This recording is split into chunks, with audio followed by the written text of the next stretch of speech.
You're listening to the JD Rucker Show. Let's begin. Well, what a weekend it was. It was a crazy weekend as we look back on it. Of course, last night, I'm sure everybody's already heard by now, but last night, a part of Joe Biden's motorcade got hit. That was big news for a little bit until it was realized that it's probably just something innocent, maybe a drunk driver, maybe just a reckless driver, maybe it wasn't that big of a deal. But it just so happened that the collision took place right when Joe Biden's leaving. I saw this one video of this lady saying, "Why is Trump beating you in the polls?" And Biden mumbled something as he's walking to the car, and then you hear the crash, and you look over, and this guy had hit a parked car in the motorcade that was out in the street. Strange stuff. They ushered, of course, Joe Biden in there. Nobody thinks it was related to anything, but it drew attention away, as did pretty much everything else. Of course, this entire weekend, I've almost tried to avoid social media. It's rough because I have to use social media when I'm running thelibertydaily.com, but I didn't enjoy it one bit because about every third or fourth post was the picture of some dude's back who had apparently been engaged in homosexual porn in the Senate chambers. We covered this, of course, last Friday. And now we're stuck with talking about it, and it bugs me. It bores me. Okay, I get it. It's one of those things where it's a scandal, and of course corporate media barely touched it at all. And those who did touch it, of course, they blamed Republicans. They blamed conservative media. Oh, we're the ones and we're the ones that are doing it. And then this former staffer for Senator Ben Cardin, he's blaming us. He says, "Oh, this is all about homophobia." It's weird. Whenever you see these events happen, the radical left always tends to point to some sort of bigotry as the reason that we're paying attention to their follies. No, it's because of what they do. It's not who they are. Wouldn't have mattered. It could have been a heterosexual female who was engaged in filming sex in this chamber, the Senate chamber. We still would be talking about it. It wouldn't matter if it was a Republican or a Democrat aide or whatever. But they don't look at it like that. They always have to turn it into identity politics because that's all they've got. That's all they've got. I mean, if we could say one good and bad thing about Barack Obama, it's good and bad that he made the Democrat Party essentially focus solely 100% on identity politics in every single possible decision that they make. Every policy, every decision, every statement, everything they do is about identity politics. It's not about actually solving any real problems. It's about manufacturing more problems, and those problems are generally fake. They're not real. Okay, this is why we always have all these hate hoaxes. They have to have these hate hoaxes because there's the actual number of true, legitimate, hateful actions taken against these groups, these protected groups, are very minimal. So they have to manufacture them.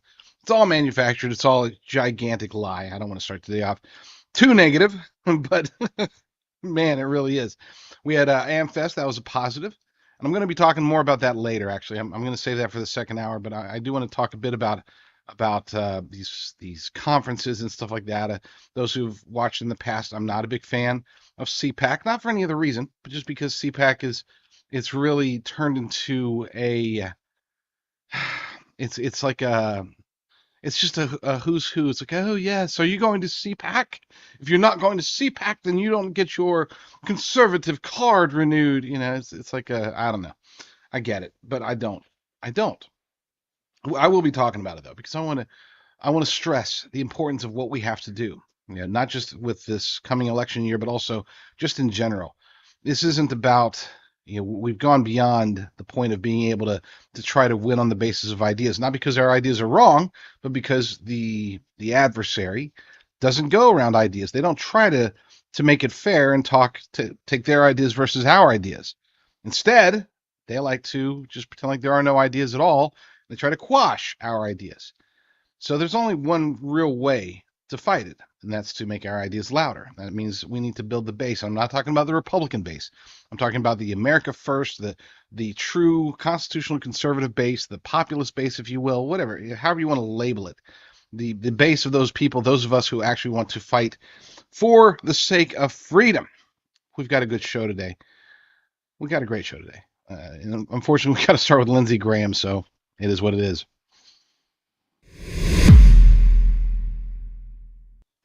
Over the weekend, the Uniparty Swamp unleashed one of their favorite talking heads to go on to the Sunday shows. They took Senator Lindsey Graham and told him to go try to throw a smokescreen, a monkey wrench, whatever you want to call it, into the whole Biden impeachment scenario. And he did just that. Watch. Okay, let's turn to the other big story on Capitol Hill, the impeachment, of course, of impeachment inquiry into President Biden. Your colleague, Republican Senator Chuck Grassley of Iowa, said that he does not see any evidence, quote, that the president is guilty of anything. Do you agree with him? Is there any evidence so far?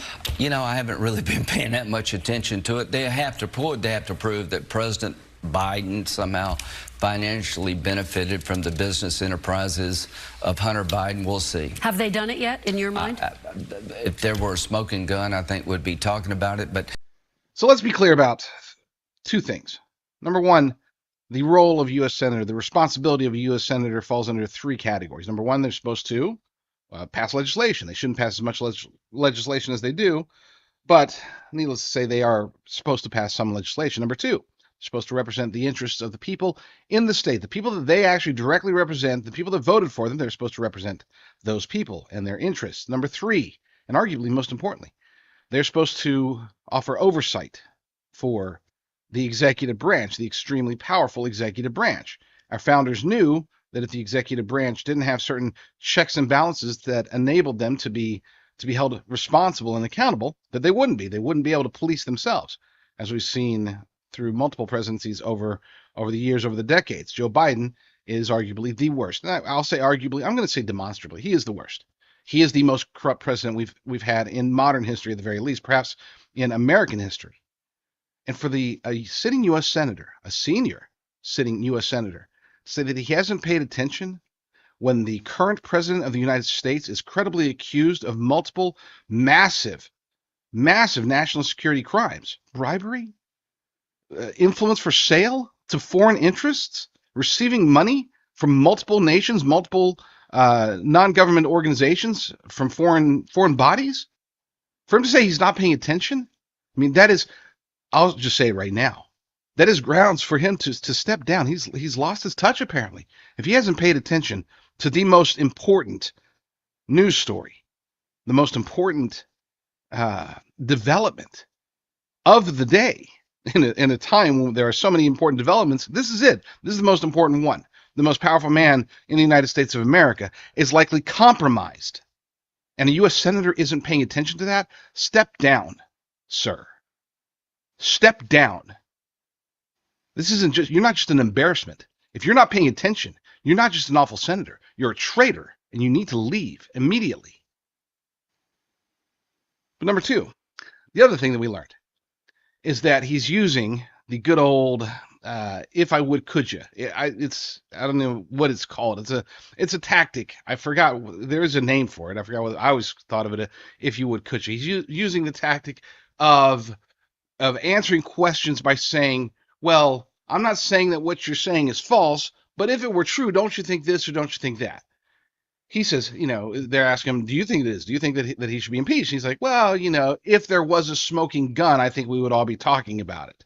As if he's not aware that, of course, corporate media is not going to talk about the multiple, unambiguous, clear as day smoking guns. I mean, you can't breathe.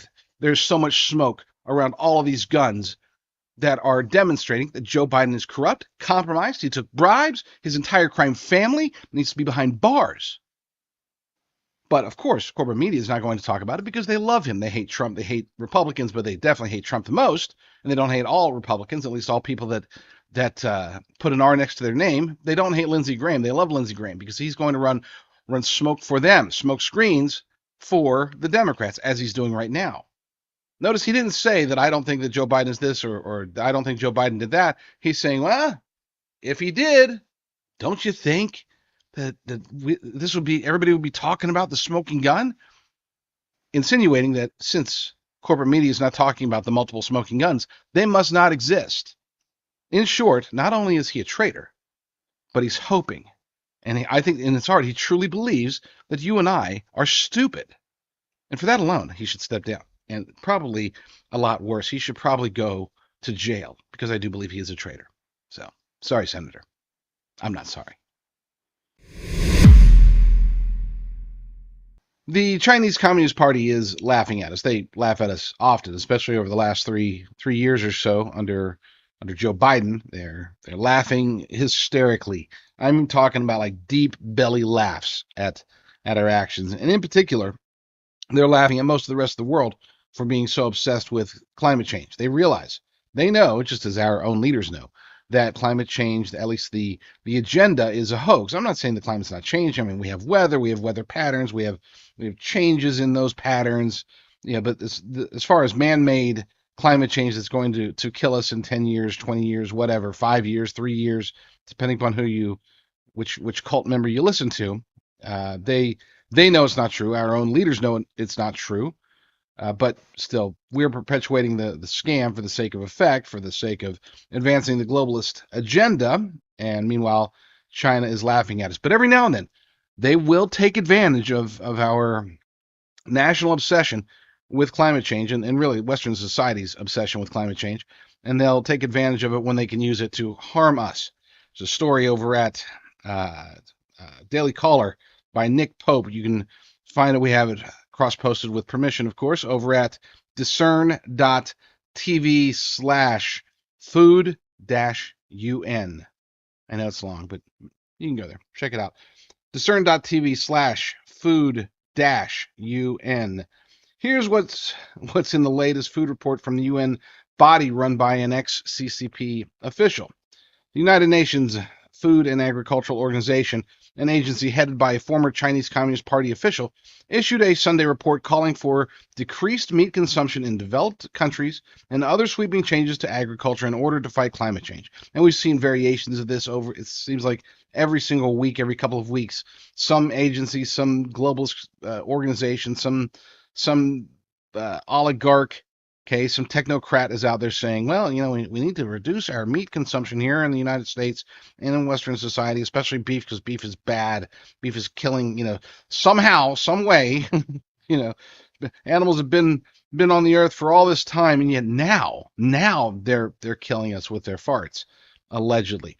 The report, back to the article, the report released ahead of the UN Climate Summit's conclusion calls on policymakers to substantially alter agricultural markets in order to fight climate change and align the agricultural system with the climate agenda.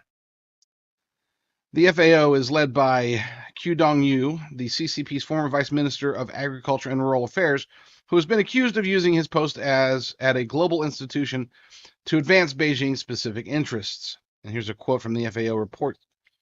Providing health food for all today and tomorrow is crucial, as is aligning agri-food systems transformation with climate actions.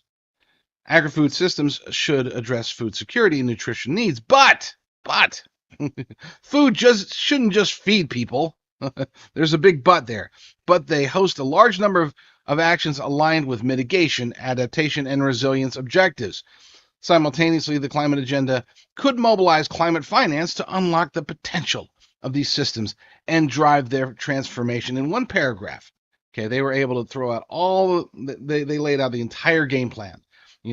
Yes, we need food, we need better nutrition, but we need to do it in a way that we control. Number two, it's all about climate change. It's all about climate change. Number three, this can actually be a good thing if we get enough money to battle climate change. So they made the ask. They asked for the money. They used the boogeyman, the skeleton key of climate change. And on top of all that, they said, oh, by the way, you peasants can't determine your own food. You can't grow your own food. You can't eat whatever food you want. You must listen to us, the smarter people, the technocrats. We are the ones that can determine what food you will be eating in the very near future. The article goes on, and it's one of those ones that just, the more you read it, the angrier you'll get. So I'm not going to read it anymore because I'm already Lindsey Graham put me in a bad mood earlier. So let's go ahead and just put that story aside and focus on the reality. Yes, they are coming after our food supply. Yes, they are coming after our food supply. I cannot repeat that enough. Okay. Klaus Schwab's predecessor, Henry Kissinger, he always said, who controls the food supply can control the people. And that is one of their goals in their depopulation and control agenda. They're using climate change. Even the CCP knows this. And if you say, oh, he's a former CCP guy, there's no such thing as a former CCP guy. Okay? There are CCP people and then the only quote unquote former CCP people are dead. That's it. You're CCP for life. Once you're in, you're in. There is no going out. It's like Hotel California. Okay. Who's down with CCP? Yeah, you know this guy is. Q is his name. Funny enough, Q Dong Yu. Well, F you, Q Dong Yu, for taking advantage. He doesn't believe in climate change. He doesn't believe it. He's using this. This entire organization, the entirety of the United Nations, is using it for their depopulation and control agenda. This is why we launched our company in the first place.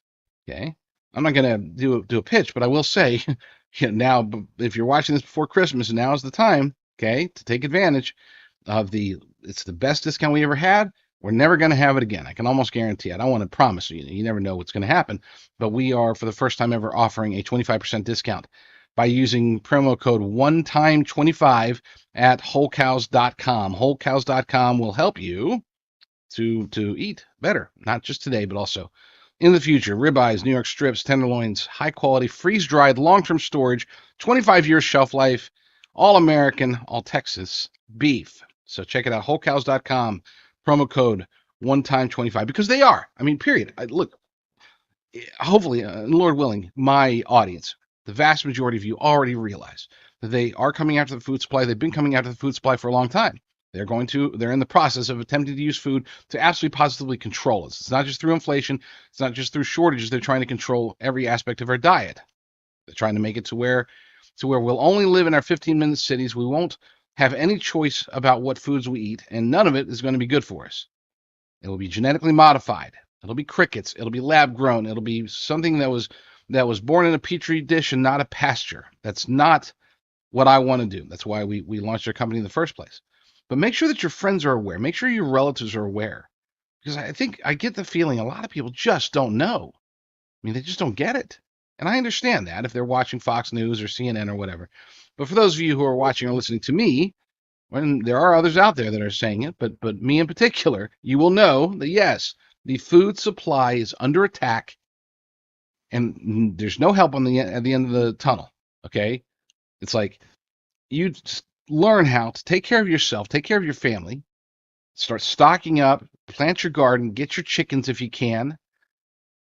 Do whatever you can to take control of your own food security.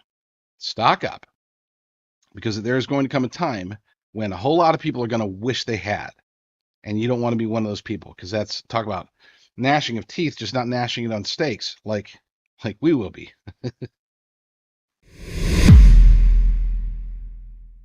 There are a lot of arguments in favor of artificial intelligence. You can really make a great case. And of course, my perspective, for those who have listened to me before talk about artificial intelligence, you know that my perspective is, it doesn't matter how many positive uses you can find for artificial intelligence, the negatives will outweigh them, because the negatives are that this is an existential threat to the human race. This is an existential threat to life on this planet.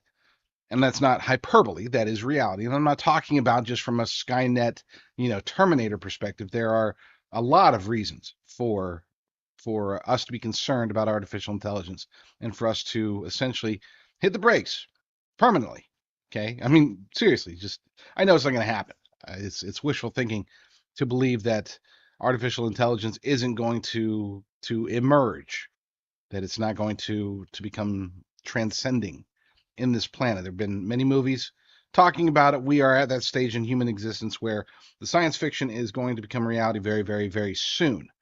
One of those positive things, and I noted this in last week's show, I think it was Friday, I'd referenced an article. I didn't talk much about it, but I'd referenced an article that I'd seen about how artificial intelligence is being discussed to replace news anchors. And I said, that's one of those examples where, yeah, I mean, I could see, if I wasn't a skeptic, if I wasn't a conspiracy theorist, if I was blinded by the allure of artificial intelligence, I would say, you know what, that kind of makes sense.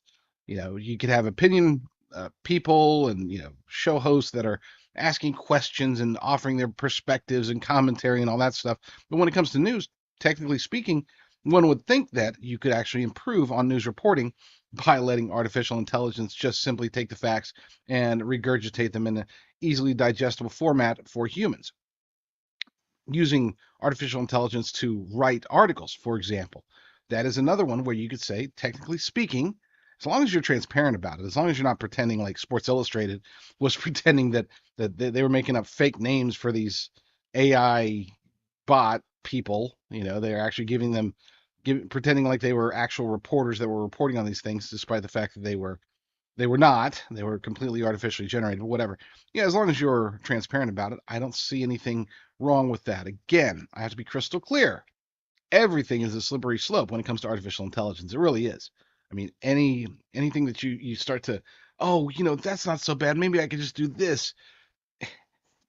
Everything is a risk when it comes to AI. And if I thought that we could somehow stop it, then stop it from emerging, stop people from researching it, stop Google and China and everybody else from doing their thing, ChatGPT, Microsoft, everybody's getting involved. And once we attach artificial general intelligence, which is either coming soon or it's already here and we don't know about it, once we combine that with digital access, internet access, and then on top of that, put a quantum computer behind it, it's game over, essentially.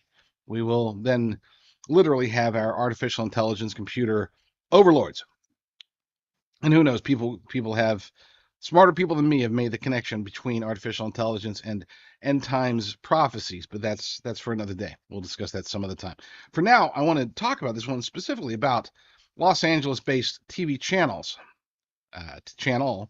that is set to launch AI news anchors in 2024. So if you're watching this, it's middle of December now, right? And if you're watching this in January, then you're already there. It's already happening. This is by Laura Harris over at Natural News. A television channel based in Los Angeles is set to launch news anchors generated by artificial intelligence in February of 2024. AI-based or LA-based, it's all becoming AI.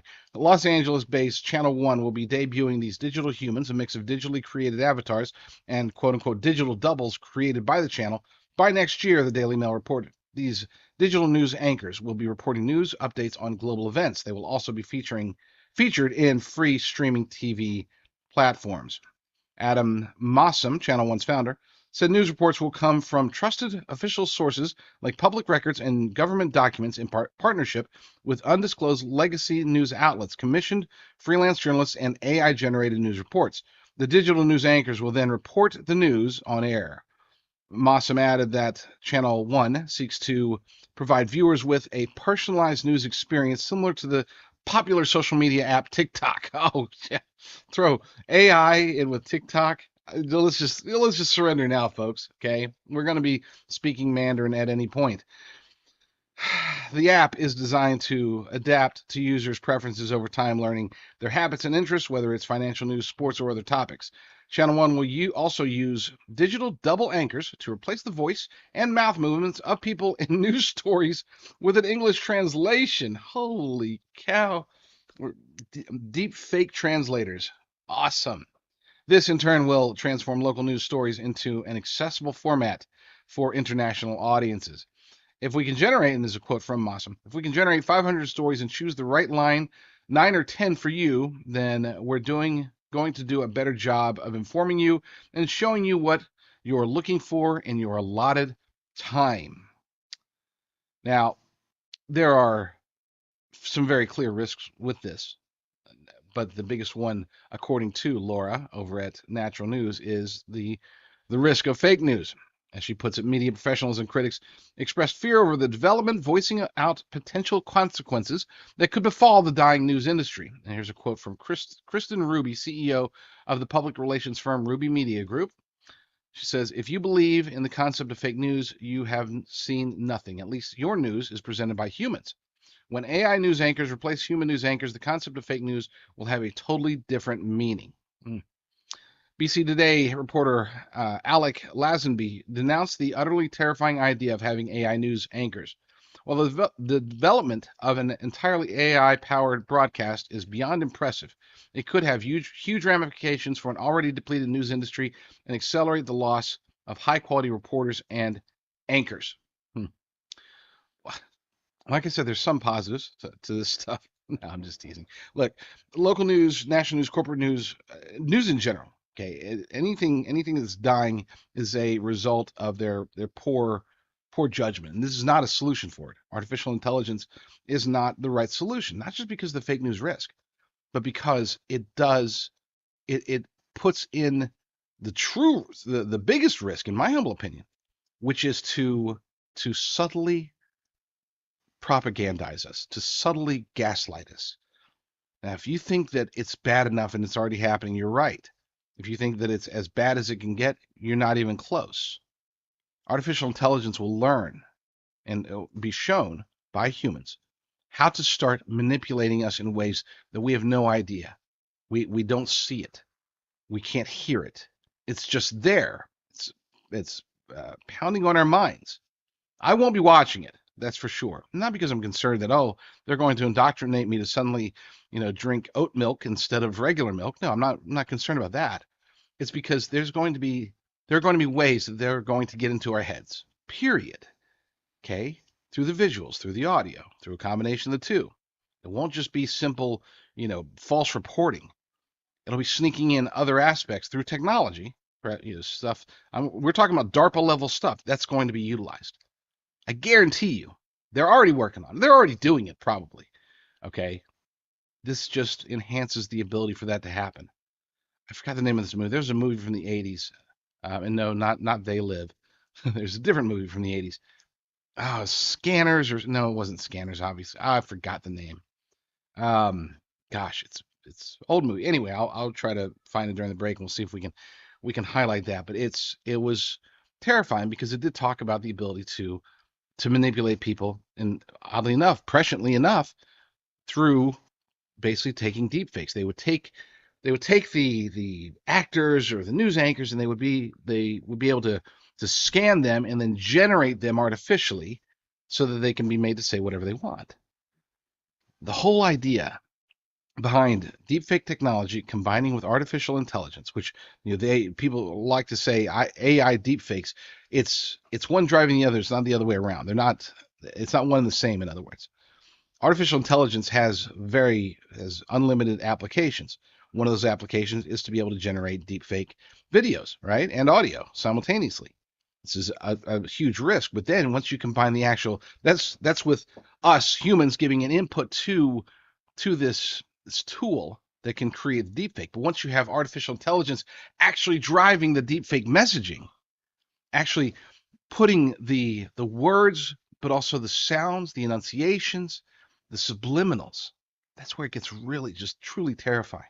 I'm already convinced that a large part, I don't know if it's a majority, it probably is, it could be a vast majority, but a large part of our population, especially in Western society, and very particularly here in the United States, is already brainwashed beyond redemption, brainwashed to the point that they can't, in different degrees of brainwashing, by the way, but either they're brainwashed to where they have anger when they don't need anger. They're brainwashed to the point to where even when faced with unambiguous truth, they refuse to see it. They're incapable of seeing it. We know this because we've seen, and the easiest example, of course, is to look at the unhinged left. We already see that you can give them facts, you can give them logic, you can give them the truest truths out there, and it doesn't make a dent. That's not somebody who's acting. That's not somebody who's like, oh, well, I do know what a woman is, but I'm going to pretend like I don't. No, they legitimately, many of them have been reprogrammed to the point to where they truly can't. I mean, it's like they can't fathom the idea that we think that a woman is actually a biological female human. They're like, what? These simpletons, why do they think that? It's nuanced, it's complex. We have to take into account the feelings and the emotions and the true identity because nobody else can know what's in that person. I mean, it's just like it's infuriating. Now, here's the thing. Take all of this brainwashing, all this indoctrination, and increase it exponentially. Make it tenfold, 100-fold, 1,000-fold, a millionfold.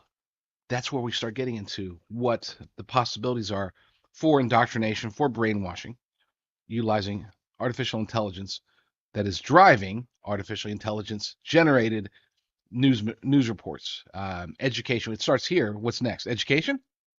You'd think maybe, well, AI can teach better than teachers. That is the next step, folks. Or maybe not the next step. Maybe we're 2 or 3 steps away, depending upon what happens politically speaking. Currently, we have as our artificial intelligence czar Kamala Harris, and that's so she's not thinking that far ahead. She's not thinking about tomorrow. She's not thinking about the next 10 minutes. She might not be thinking at all for all we know. Maybe she's already been completely fully indoctrinated. She's been AI zapped, and now she has no idea. She could probably pass the bar exam finally. But anyway, I digress. There was a probably the best, I would say this is the best explanation of the danger of AI delivered by a politician. I've seen some really smart people talking about artificial intelligence in ways that can terrify you. Of course, I've also gone out and you've heard my many rants about artificial intelligence, but here's Vivek Ramaswamy. And this was unique. Again, when I hear politicians talking about AI, it's generally pretty dumb. I mean, no offense to, you guys are trying. Some of you are, most of you aren't, but some of you are really trying to get this stuff. You're not getting it. You're not seeing the true risk. Vivek Ramaswamy seems to be at least understanding mostly the risk of it, and he is a pretty smart guy. So let's and no, I'm not endorsing him. I don't endorse Vivek Ramaswamy, but I do like his opinions on artificial intelligence. So let's play that. I'll tell you a funny story about AI. We'll take it outside of politics. Now, this is not for you. Oh, that's my mistake. All right, maybe the ice cream.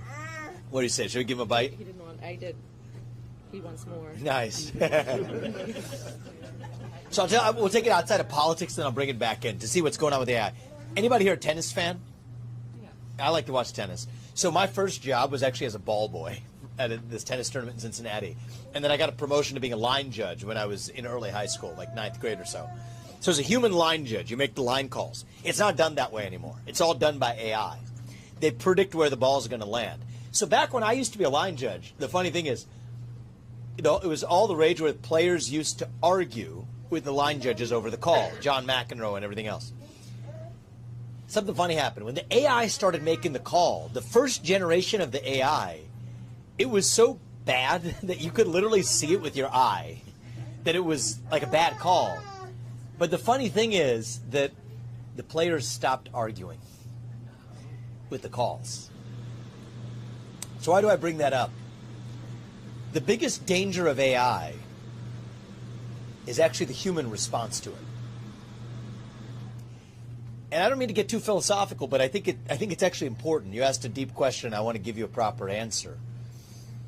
I'll give you the simple AI policy. I'll give you the superficial piece, but I want to come back to the more important part. Superficial piece is hard boundary between AI and kids, just like we talked about for the transgenderism. Draw a hard line, at least. AI-powered algorithms should not be regularly interfacing broadly with kids. I think that we should not ban anything that China is also not willing to ban. But the right way to deal with it is don't ban anything. Put the liability on companies. Right? So we should tell the companies you're going to be liable. You're going to be liable for any unforeseen consequences of a protocol that you develop. That then at least makes them take the risks into account on the front end, which they're not doing today. So that's the right answer as a matter of policy. But I want to go back to the deeper point about the tennis players not arguing about the calls. Go to ChatGPT today, or some equivalent, and ask, how do you address climate change? Or how do you address racial injustice, or whatever? It'll give you an answer as though it's a political opinion, but it reads with the authority of somebody who's converting degrees Celsius to degrees Fahrenheit. That's the real danger. And so I think that, yes, I'll give you the AI policy, but at a philosophical level, the best answer to the risks posed by AI is actually the revival of faith in this country. Faith and patriotism and a belief in something bigger than ourselves. Because here's what's really going on. Whether it's AI or wokeism or transgenderism or climatism or COVIDism or depression, anxiety, fentanyl, suicide. It's not an accident that we see the rise of these same poisons at the same time. They're symptoms of a deeper void of purpose and meaning in our country. And I think we got to fill that vacuum with the real thing. There's an old expression, if there's a hole the size of God in your heart and God does not fill it, something else will instead. The same can be said of belief in a country. So that's what's going on in the country right now is we are lost, we're hungry for purpose, and that belief in something bigger than ourselves is actually going to be the best protection against bending the knee to whatever the new false idol is. AI perhaps being the latest one. Like I've said many times, I like Vivek Ramaswamy. I don't necessarily trust Vivek Ramaswamy, his connections with the World Economic Forum. I know he's tried to debunk them. I also know that it's one of those things where once you're in, it's kind of hard to get out. I also don't trust his past perspectives. I'm one of those guys. Look, I forgive people. Okay, when it comes to getting things wrong politically speaking, when you got people like Glenn Beck, who was he swore he would never, ever, ever, ever, ever, ever, ever, ever support Donald Trump, and then he did, and I don't hold it against him that he was wrong.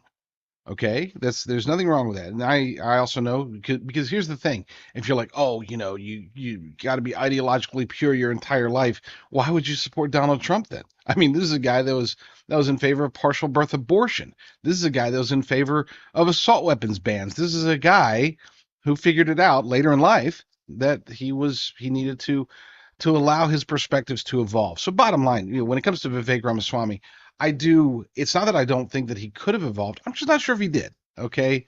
I think that a lot of his shtick is very geared towards being impressive and being MAGA.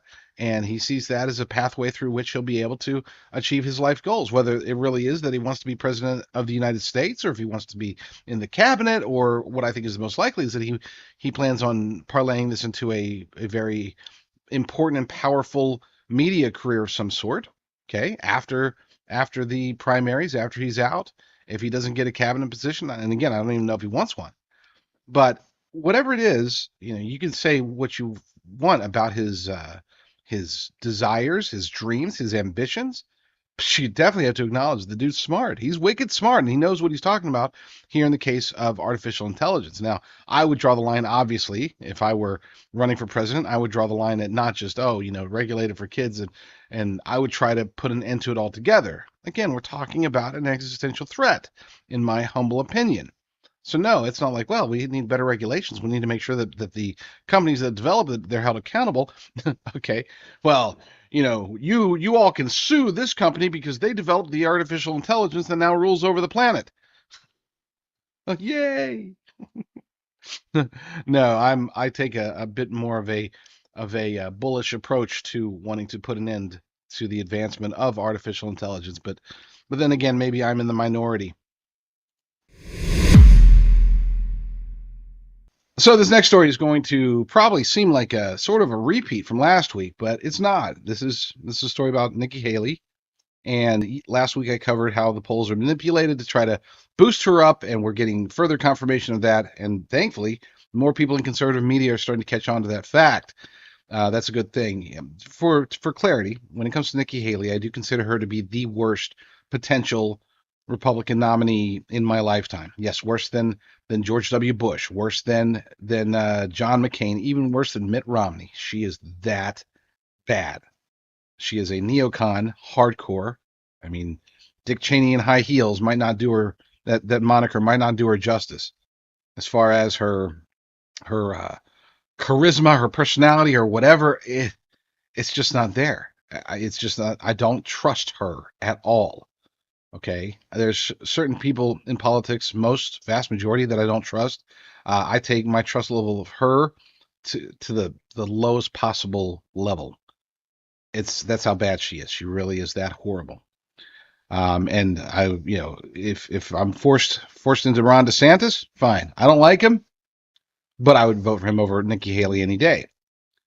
But we were forced into Vivek Ramaswamy. I don't trust him, but I would vote for him over Nikki Haley any day. And if the choice came down to either Nikki Haley or Chris Christie, I'd probably try to seek an audience and do everything I could to get Robert F. Kennedy Jr. to redo his economic plan, perhaps get some more conservative-minded economists to advise him and revamp that, because his economic plan, he's right on several topics, but when it comes to the economy, he is arguably worse than Joe Biden. Seriously. I mean, Kennedy-onomics would be worse than Bidenomics, if you could possibly imagine that, and I know you probably can't, but it's true. It's just awful. And at this point in American history, we can't have even worse economic policies than we already have. But according to this article, it's over at the National Pulse, Raheem Kassam. I'm just going to read a couple of sentences from it because the rest of the story, he dives into details, reasons that he believes this latest poll is wrong, but you should be able to hear and determine that it's wrong based upon just the first two sentences. So the article's titled, "The New Nikki Haley Hype Poll in New Hampshire Isn't All It Seems." No, it's not. Unless you're like me, and what you think it seems like is that it's a manipulation by the uniparty swamp to try to stir up false hope, perhaps false momentum surrounding Nikki Haley. That's what they're trying to do. Anyway, according to the article, a new CBS YouGov poll purports to show Nimrata Nikki Haley gaining on President Trump in New Hampshire. The top lines show Haley with 29%. Up from just 11% during the last poll. 29%. She almost tripled her support since the last poll. Now, is she moving up? Yeah, you betcha. Now, not because of anything she's doing, but because the DeSantis campaign is tanking so miserably. As a result, the never-Trumpers who will vote for whoever they think can beat Trump in the primary, anybody, they'll vote for anybody, okay? Anybody. They would take literally anyone over Trump in the primary. They are that unhinged that they still don't understand. Okay, now keep in mind, they're still kind of questioning, how did we possibly survive the first term of President Trump? Because they were certain that first term was going to destroy the United States of America. They were certain of it. And when that didn't happen, when we actually flourished for the first 3 years up until COVID, it's like, we don't understand. Our calculations aren't coming out, but by golly, we weren't wrong about him. And we're sure that if he gets a second term, then that's it. It's over. He's literally going to walk into every household in the United States of America, and he's going to blow every household up with a nuclear bomb. We checked with our statisticians. We're 100% certain that that's exactly what's going to happen on day one of a Trump presidency. 330 million nuclear bombs. It's not funny. I mean, it is, but it's not. That's how unhinged they are. Point is that they are manipulating these polls. They're trying to use these to manufacture momentum for Nikki Haley because they think that she's the last hope. Maybe not. Maybe they have. There is another. Maybe they're still hoping that Glenn Youngkin will pop in or something. I don't know. They're giving up on DeSantis. They don't like Ramaswamy. Chris Christie is just a puppy that they thought he was going to be a big attack dog, and it's like he's been completely neutered because he can't go out there and rip on Trump during the debates, and so he's relegated to getting on CBS News to say, "Oh, Trump's going to kill us all with nuclear bombs," or whatever it is that he says. Point is that I'll leave the link to this article in the show notes, but yeah, they're trying real hard to make Nikki happen. Didn't they watch Mean Girls? Stop trying to make Nikki happen. It's not going to happen. And there's a reason. So just to be clear, it's more than just that they're manufacturing this and that she's so far behind and doesn't really have a chance. It goes beyond that. Okay, and this is so if you're one of those people, it's like, well, you know what? I still support Trump, but what if they take him out? Okay, we all have. I mean, let's acknowledge the fact that the deep state is putting everything they can possibly throw at Trump to try to prevent him, to try to take him out from even being the candidate. Okay, they're doing everything they can through lawfare and hopefully, please Lord, don't let it happen. But possibly even other means. They're wanting to try to take him out. So people are thinking in the back of their minds. I think a lot of you are. And what is the alternative? Okay, what if they take out Trump? Okay, what if he goes to jail or something? Number one, of course, we all know that chances are the nation would burn as a result. But let's say the nation survives and we still have an election in 2024, then who's the backup? And maybe you're thinking, maybe Nikki Haley could. I mean, she is supposed to be able to beat Biden more easily than everybody else, except that's not the case. Let me turn to this other story by Susie Moore over at Red State. Latest Fox News poll shows Trump with widening lead. That's not news, but there is a second part to it. And an interesting note on voters' second choice. And let's scroll down. Trump's winning.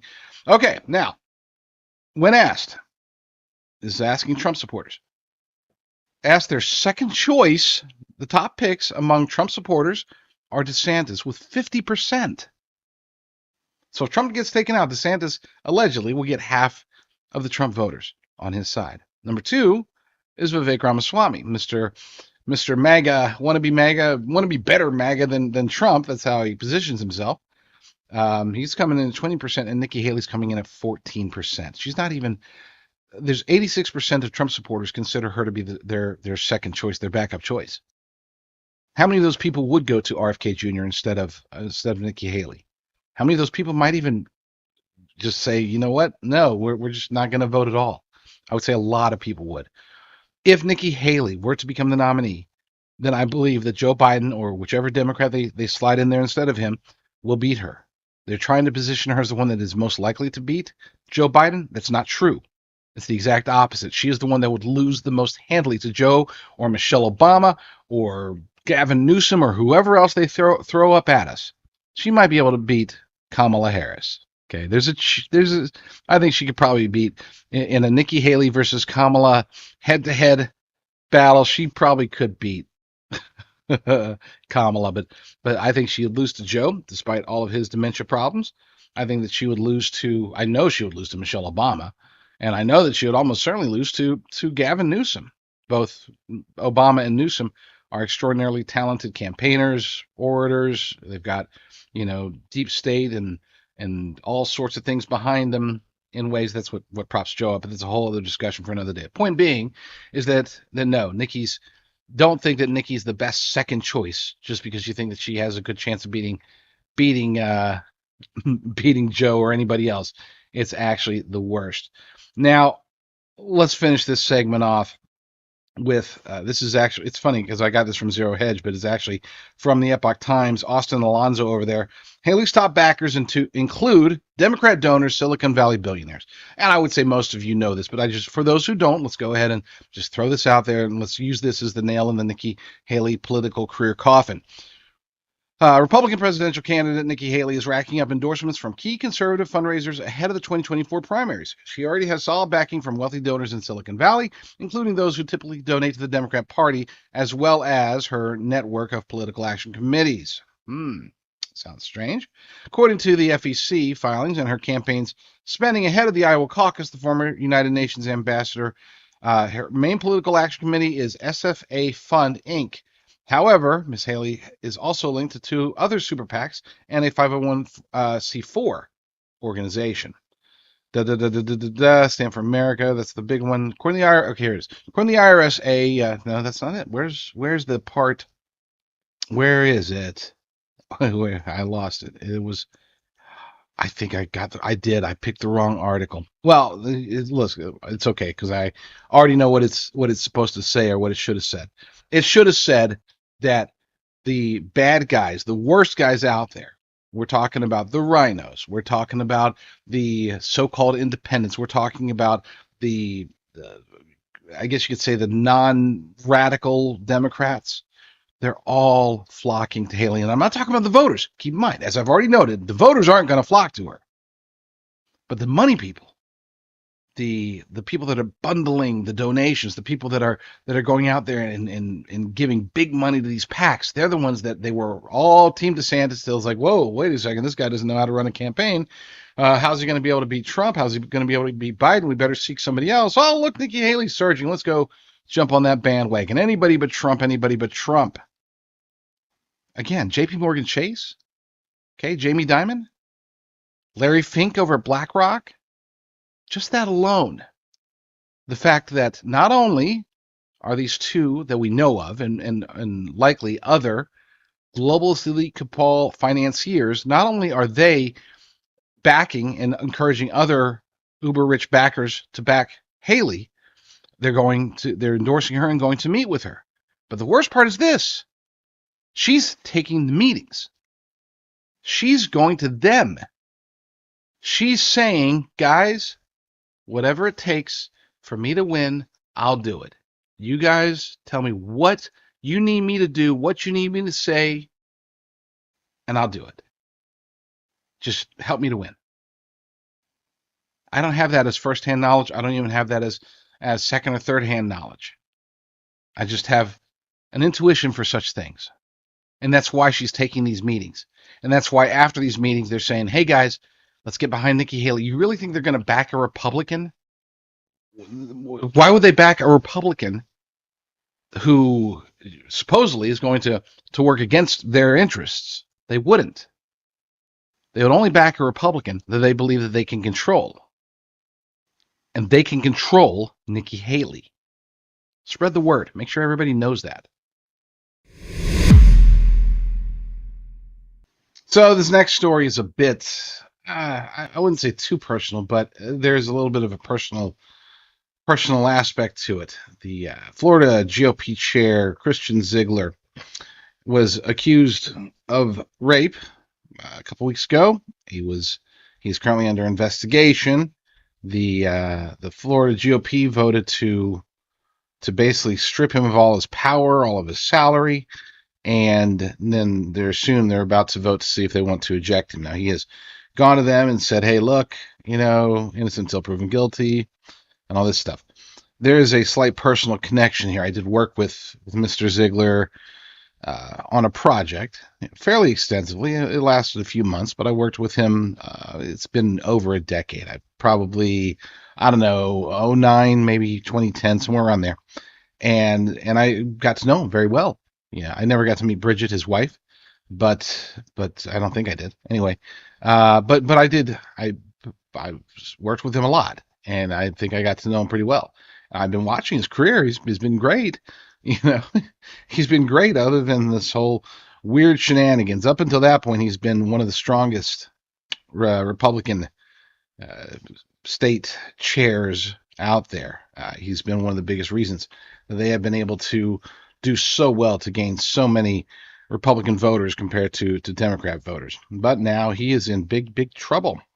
This article comes from Stephen Catt over at the Epoch Times. Florida GOP suspends chairman, demands resignation amid investigation into rape allegations. Florida's GOP executive board have decided to take disciplinary action against Chairman Christian Ziegler while police investigate rape allegations against him. According to the article, Florida GOP Chairman Christian Ziegler has been suspended and told to resign during an emergency party meeting on Sunday amid an ongoing police investigation into rape allegations against him.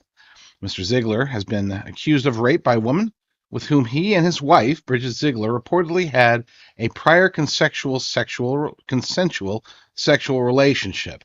Mr. Ziegler has denied the rape accusation and said that anything that took place was consensual. Police have not laid any criminal charges, according to a document shared on the social media platform X, formerly Twitter, by Lee County GOP Chairman Michael Thompson. Florida's Republican Party put forward a motion to censure and suspend Mr. Ziegler on the basis he has engaged in conduct that renders him unfit for office. Now, the way the story goes, apparently some woman, we don't know who she is, her name has not been released, she has made an accusation of rape, and she said that she had engaged in essentially a threesome between herself and Christian and Bridget Ziegler. They had tried to set up another sexual encounter, and when this unnamed alleged victim learned that Bridget was not going to be involved, she said no, and she contends that Christian still came over and then proceeded to rape her. The 911 call came in, I believe it was the following day, where a friend of hers had asked police to do a welfare check. She was fearful, and she told them a little bit of the story about what her friend had told her about what had happened the day before with Christian Ziegler. Now, first thing that people are going to say, I think, and rightly so, there's this whole thing. Whenever there's punishment that's involved with accusations, it's always, we're innocent until proven guilty, and that's true in the court of law. But in the court of public opinion, that's not necessarily true. And when it comes to private organizations, and keep in mind, the Republican GOP, even though we like to think it's a government organization, it's not. It's a private organization.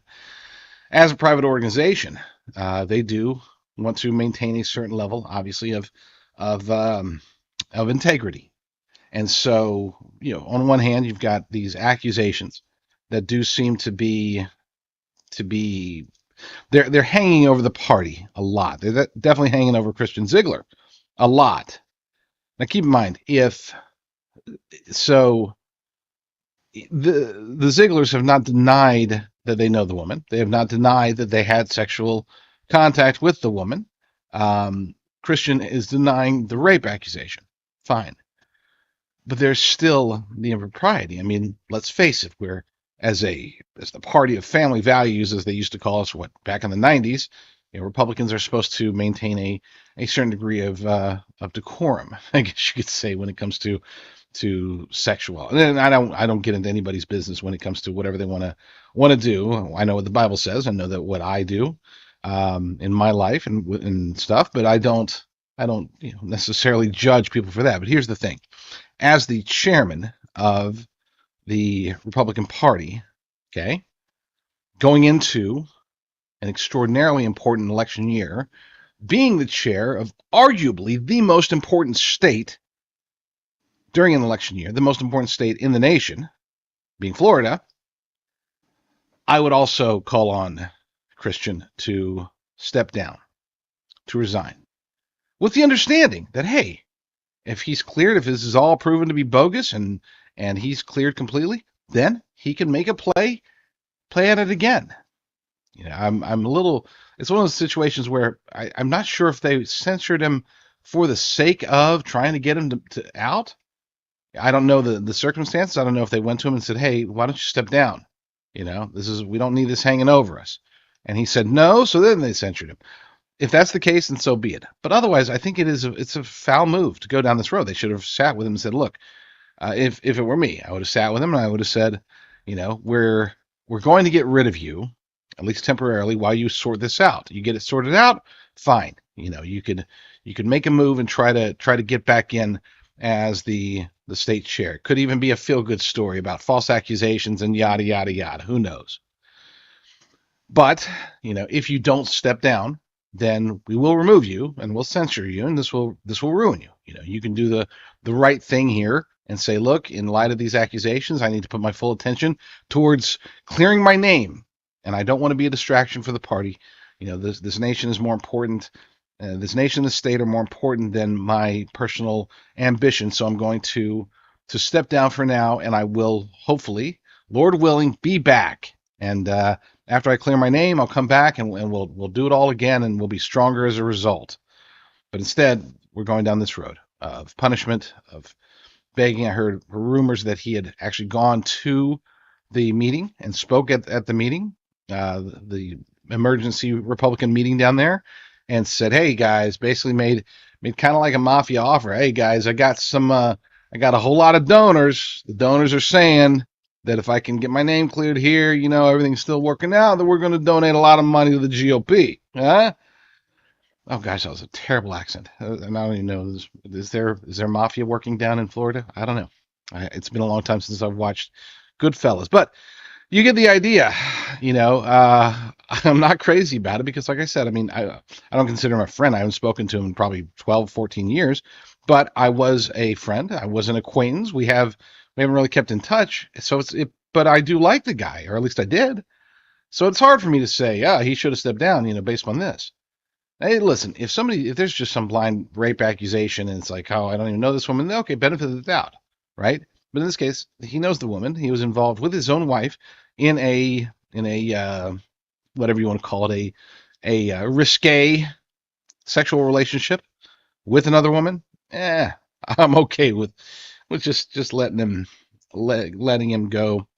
And again, with the understanding that if he clears his name, great. Come on back, take a shot at it. We won't guarantee you that, we're not going to save the spot for you, but, you've done a good job here for the last few years. Your wife, who happens to be one of the co-founders of Moms for Liberty, a great organization. We don't want to tarnish her. Why don't you guys both step down, take some time, get this squared away, and then all things work out, come on back. That's what I would have done. That's what I hoped would have happened. But instead, we're going down this ugly, ugly road.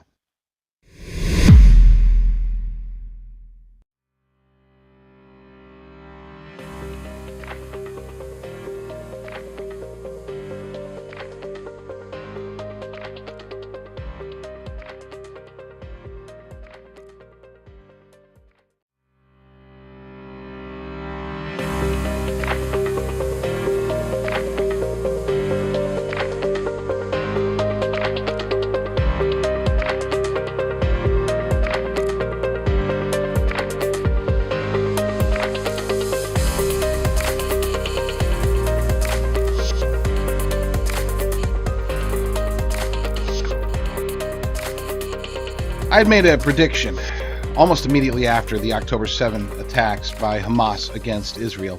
It was actually a series of predictions. I'm not sure it was the day of. It's probably the day after. I think I was reacting, but I said, look, folks, here's what's going to happen. First, there's going to be this outpouring of support for Israel. People are going to come out because the terrorist attacks were so hideous, so heinous, that the vast majority of Americans would be pro-Israel, at least for a little while. And then over time, I said, you're going to see the sentiment change, especially amongst leftists and Democrats. Now, there's always going to be those on the right. The right does have quite a few people who are anti-Zionists, and these people are adamantly opposed to the existence of Israel. They want either a one-state, they want a two-state solution is the general, I guess, approved notion, but there's also the idea of a one-state solution. In other words, there is no longer in Israel. There's Palestine, and yeah, Jews can live there, but just make it a secular democracy. Essentially, I actually debated a gentleman about that very notion, and he lost me when he told me that the concept of from the river to the sea didn't mean getting rid of Israel or the Jews. It meant they wanted freedom from the river to the sea with a one-state solution that had Jews, Christians, Muslims, everybody just living in harmony under this theoretical, hypothetical, impossible scenario that they had depicted. But whatever, I don't even know I need to see if they ever actually aired it. I have, for whatever reason, I have a tendency of doing these interviews or debates on other people's shows, and they never end up airing them. I guess I'm a creepy dude, I guess. I don't know. You go figure. But point being is that number one, where I was wrong was in the amount of anti-Zionism that was going to spread. And I realized, so it was an opportunity, basically. It was an opportunity to seize on the narrative, and the globalists, the anti-Zionists, they hopped to it pretty darn quickly. Even media at first was very, very sorrowful for the Israelis, but then eventually they started shifting, especially once the airstrikes came, the bombings came. Once you started seeing bombs hitting Gaza, all of a sudden it's like, okay, it's time to shift narrative. We did our obligatory, poor Israel bit where we're talking about a little bit, but now we got to shift the narrative again. Like I said, this mostly affects the left, but it's also definitely has a place amongst many, unfortunately far too many, on the right. So now, fast forward, and what has this done? A lot of times we look at the youth of the world. I'm not just talking about kids. I'm talking about even young adults. The Zoomers, right? Gen Z, is that what they're called now? Gen Zers, Zoomers, something. These folks are extraordinarily impressionable. They will change their perspectives on a dime if necessary. And a lot of times, as soon as they're introduced to a notion, for example, the Israel-Palestine conflict, okay, a lot of them, they just weren't even really aware of what it was and what was going on until the terrorist attack. And once that happened, now all of a sudden everybody's getting influenced by the people that influence them, whether it's TikTokers or their friends or their teachers or their professors or whoever, and there's been this spread of full-blown anti-Zionism that's been hitting the youth, and that is starting to bear fruit, at least not bear fruit for anything good. The fruit being bared is for born. The fruit is coming for the anti-Zionist cause. The fruit is being won by the globalists, which are generally one and the same. This article came out, I believe, Saturday over at the New York Post. Majority of Americans, it was Saturday, yeah. Majority of Americans 18 to 24 think Israel should, quote, be ended and given to Hamas. Okay, let me say this more slowly so you catch every important word in that very short headline. Majority, as in over 50% of Americans age 18 to 24, and we can extrapolate that downward. So it's 17-year-olds with an opinion, 16-year-olds with an opinion, 14-year-olds with an opinion. They're going to fall into the same basic range as these 18 to 24s. Majority of Americans age 18 to 24 think Israel should be, and this is a quote, be ended and given to Hamas. Okay, so that is the most radical version of the anti-Zionist concept. There's no two-state solution. This is a one-state solution. There's just no more Israel. Israel is ended, as they say. And as a result, They're given to Hamas, not the Palestinians, okay, to Hamas specifically. Now we can say, oh, these are 18 to 24-year-olds, they're ignorant. That's true, but they're not stupid, generally speaking. They might be ignorant of things, but they have been exposed to this information, to the information about what's happening in the Middle East today. Perhaps they've been exposed somewhat to the history. But whoever's doing the exposing, again, whether it's TikTok or their professors or whoever, they're obviously planting an anti-Zionist seed into their brain. And it's working, unfortunately. Let's clear that out. Let's look at this. Let's read this article, part of it. Oh, and it's by John Levine. A majority of young Americans said they believe Israel should, quote, be ended and given to Hamas, according to a shocking poll. The survey conducted this week by Harvard-Harris Polling found 51% of Americans between the ages of 18 and 24 said they believed the long-term answer to the Israel-Palestinian conflict was for Israel to be ended and given to Hamas and the Palestinians. Only 32% said they believed in a two-state solution, and just 17% said the Arab states should be asked to absorb Palestinian populations. 17%. Keep in mind, let's be clear. So I'm not done with the article. I'm going to keep going, but I want to be clear about one quick fact for if any of you happen to be 18 to 24 or even younger than that. There are currently 50 Muslim majority nations in the world. There is one Jewish majority nation in the world. That one Jewish majority nation in the world is the size of New Jersey. Okay? The Palestinians want that number to go from 1 to 0. They want the other number to go from 50 to 51. And yet they have all these nations all around them. It's not like it's far. All these nations all around them that could and probably should absorb the Palestinian people. But that option is not an option, apparently, not only for the Palestinian people, not only for those other 50 Muslim nations, but also for 18 to 24-year-olds. Why is that? It makes logical sense. It makes humanitarian sense. Okay? I mean, one would think that this should be a no-brainer, except there's two important pieces of history that we have to understand in order to know why that's not the case. Number one, the Palestinian people have, throughout their entire, I guess you could say, displacement from the land that technically was never theirs. Let's be clear. This has been land that was theirs by conquering, not by, it wasn't something where they've been there since forever. No, keep in mind that the Jews were living in this land before Islam was even invented, okay?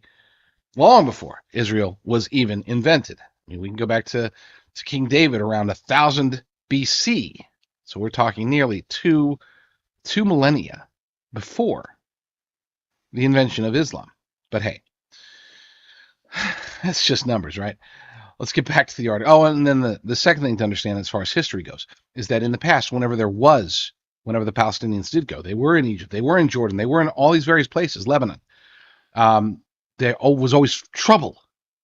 They always fought against the governments of those places. They were removed from those places because they were protesting, because they were engaged in terrorism. Israel is not the only nation that's been terrorized by the Palestinian people and by groups like Hamas. They're just the latest. This has followed this group of people for the entirety of their existence. This is the biggest reason. I mean, why would Egypt close the borders? I mean, they've got a border with Gaza. They could accept these people. They could basically put an end to it. Just have strict border security. Let in the women, let in the children, let in anybody who's definitely clearly not Hamas. Let them in. Let Hamas have Gaza, and then make it easier on Israel, make it easier on the rest of the world. Definitely make it easier on the Palestinian people that don't want to be involved. However many there are of those people. But no, Egypt just refused to do it. Lebanon's not doing it. Iran's not doing it. Iraq, Turkey, nobody's making an offer. In fact, they're saying no, absolutely not. Don't even ask. Why is that? Could it be, just thinking here out loud, but could it be because the general, I'm not talking about the Islamic people, the civilians, the citizens. I'm talking about the leaders of these Islamic nations, as well as, you could say, many, if not most of the leaders of the United Nations say, we've always wanted to get rid of Israel. Easiest way to do that is to make them the bad guys. The easiest way to do that is to make Palestinians the victim. So let's keep them right there where Israel has to make a choice, either allow their own people to be slaughtered or go through and try to surgically pick out Hamas leaders, Hamas fighters, while they're amidst a sea of people, 75% of which support Hamas. Okay, let's not forget that 3/4 of the quote-unquote innocent Palestinian civilians do support Hamas. They do support the terrorist activities of Hamas, and they voted them in. They've kept them there for 19 years. So just some facts to throw out to you Gen Zers who may not be aware, or maybe even if you're not a Gen Z, or maybe you're an older person, maybe you're starting to lean a little, you're starting to get hit with the corporate media narrative. You're starting to see maybe some of these right leaning people that you like and you respect, and hey, they're right on abortion, they're right on this, and they're saying it's the Palestinians that it's the Jews' fault.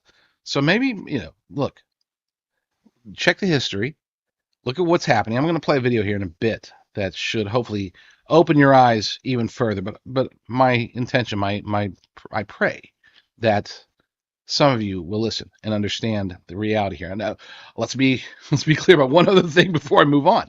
I by no means do I think that the Israeli government is innocent, whether they've done everything right. They do a lot right. They also do a heck of a lot wrong. Israel also has a deep state. That deep state is very similar to the American deep state. It may be one and the same for all I know. And that deep state, I do believe, my conspiracy theory, is that there's no way that all these Hamas fighters and Palestinians were able to cross the border at the exact same time, the most heavily guarded, the most secure border on the planet, that everything that they just left the border wide open, on the 50th anniversary of the last time there was such an attack like this, and that all of their technology, this technology is able to detect if like a squirrel is running across near the fence. Okay, they can see. There was famous instances in the past where like small children got too close to the fence, and they were just picking flowers, and of course they had commandos, Israeli commandos, ready to take them out, or at least check to see if they were suicide bombers or something. I mean, it's just, to me, I think the deep state, the Israeli deep state, perhaps in conjunction with the American deep state, set all of this up so that they could force a two-state solution to come upon, to be basically even accepted by the Israeli people, most of whom do not. But with Netanyahu in as prime minister, with the conservative bloc in control of the Knesset, it seems like the only way that they could possibly get that shift, get a push for a two-state solution, is if there was some kind of event and something that changed the face of the world, just as this terrorist attack has done. Back to the article. These individuals, and this is a quote from Senator Roger Marshall from Kansas, he's a Republican.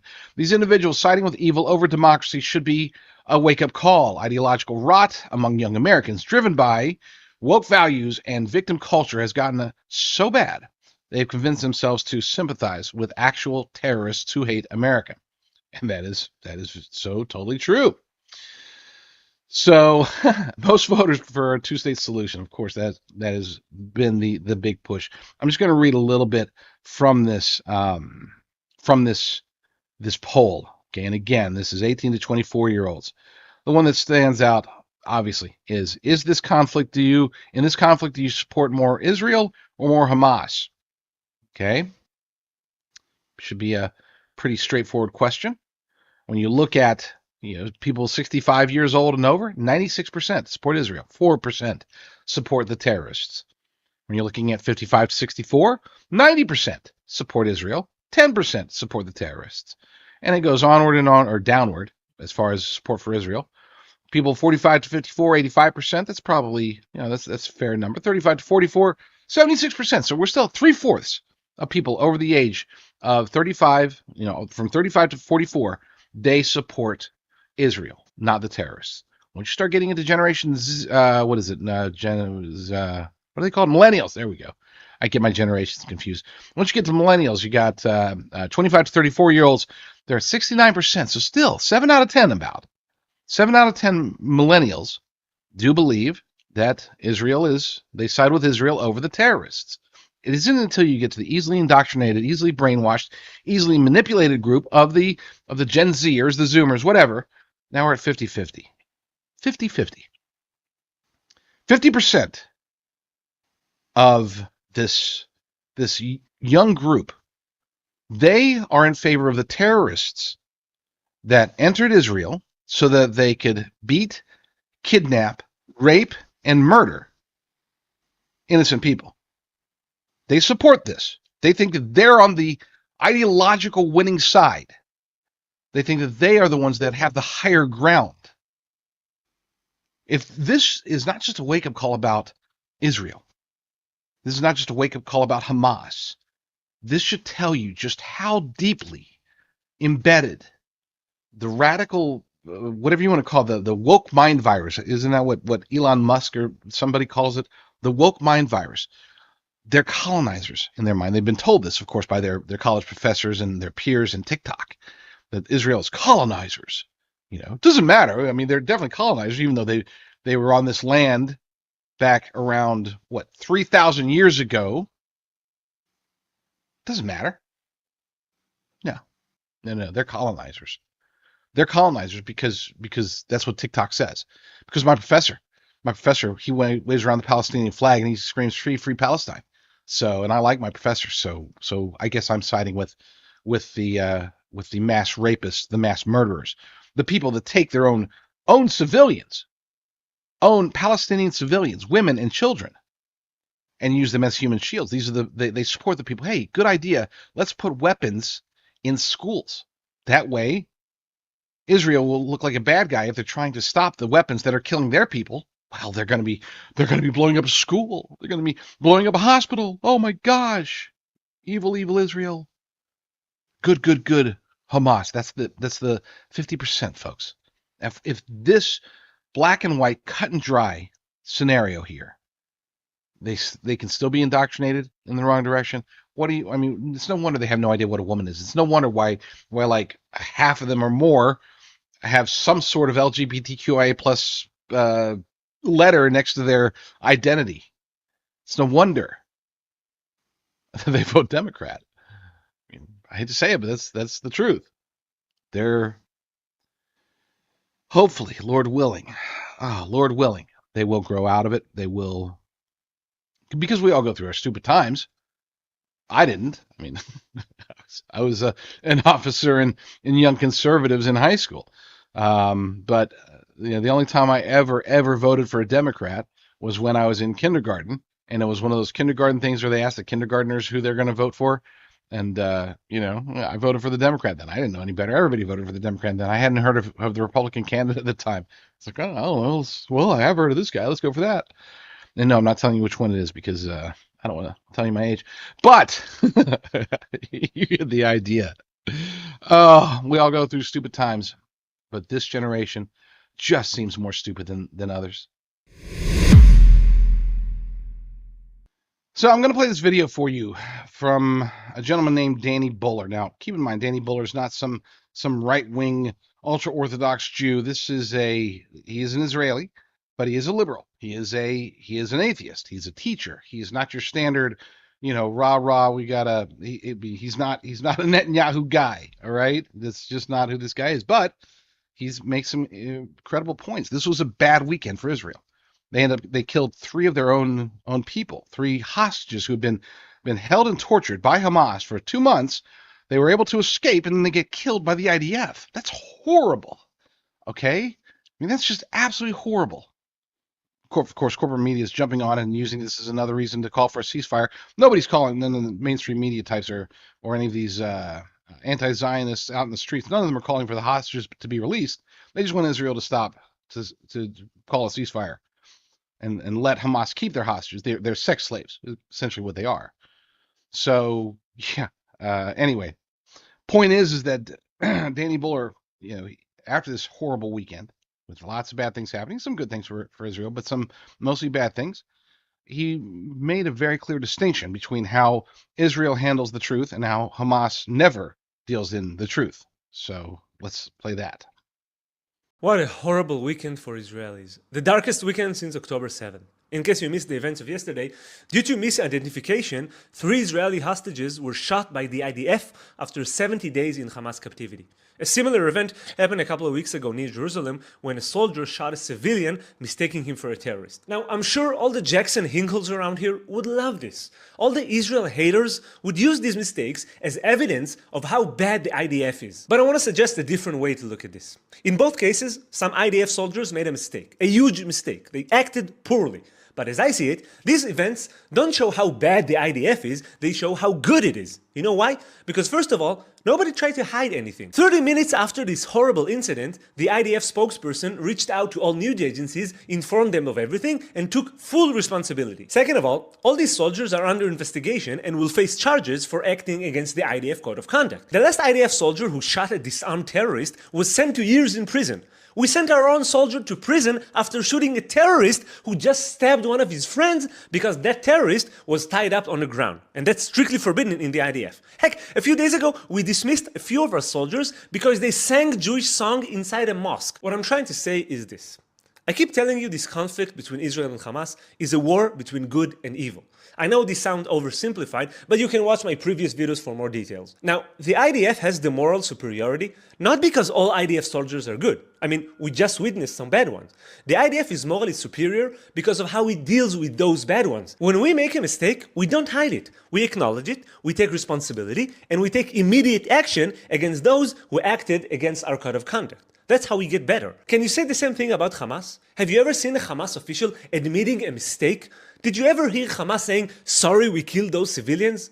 Hell no, because for Hamas, killing civilians is not a mistake, it's a policy. It's very much intended. If someone from Hamas would sing Islamic song inside a synagogue, he would not be punished, he would be praised. He would be remembered as a hero who disrespected the Jewish infidels. To conclude, in these terrible times when we hear about another hostage killed in Hamas captivity almost every day, we are reminded that the IDF also makes mistakes and they can be extremely costly. But we work as hard as possible to ensure these mistakes will never happen again, even if it means arresting our own people. We understand that by doing so, we might help our enemies, but we are not like them and we will never be like them. Despite what the BBC keeps telling you, we do absolutely everything in our power to minimize civilian death, and we will always do so. So I'm not going to add any commentary. It's just what he said is true. Okay? As I've said before, I'm not one who thinks that Israel is above reproach, that they do everything perfectly. They do a lot of things wrong, just as the U.S. government does a lot of things wrong. But compared to Hamas, it's not even close. Okay? If Hamas were to do anything bad, and they do plenty bad, they lie about it. They pretend like they don't. If they put weapons and fire weapons into Israel from a schoolyard in Gaza, they will lie about it. It doesn't matter if a U.S. drone catches them in the act, they'll still lie about it. They continuously lie. Their supporters, the anti-Zionists in the streets or on the blogs or on social media, the people, some on the right, mostly on the left, but there are some misguided people on the right. You know, these people who are supporting these false ideas, they're either lying, just like Hamas, or they're stupid or ignorant. We'll say ignorant. I know some of them. There are some that are definitely not stupid. Some people that I consider to be friends. Not stupid, but still very much wrong on this particular issue. So we'll say that they're ignorant of the realities of what Hamas truly represents versus what Israel strives to represent. Again, nothing perfect, nothing even really good about Israel. As a matter of fact, I would say that the Israeli government in particular, and definitely the deep state in Israel, they do many, many, many, many bad things. Just like our government, maybe even worse. But again, if we're talking relativism, relative to Hamas, I mean, they're practically angels. So just keep that in mind when you're trying to decide who's got the moral high ground. Don't be one of these 18 to 24-year-olds who just don't get it. All right, I've got one more video on this topic to play for you. I'm making the decision now to do it. I wasn't going to, because there's one thing. This comes from Washington Free Beacon. I couldn't identify the woman. I couldn't find the article, oddly enough. I found the video, but I couldn't find the article. It was kind of weird. But this is a woman who lost part of her family, lost her dad, lost her dog, has to deal with her kids. Thankfully, she had a safe room, so she was living in one of the kibbutzim, and she survived. But she was watching through the cameras. Well, I'll let her tell the story. But I almost didn't play it because there's a distinction here. Listen, through all of this, there is no, this woman says that she lost her faith in humanity. We shouldn't have faith in humanity. I know that's probably runs counter to what a lot of my viewers, listeners, and readers and believe. But no, we shouldn't have faith in humanity at all. Humans are bad. We're bad people, all of us. There's no single person on this planet who is good. Does that mean that we can't trust people? Sure, we can definitely trust people. I trust a lot of people, maybe not as many as most, but I would say there are certain people that I do trust. If things go south, I know who I can call on.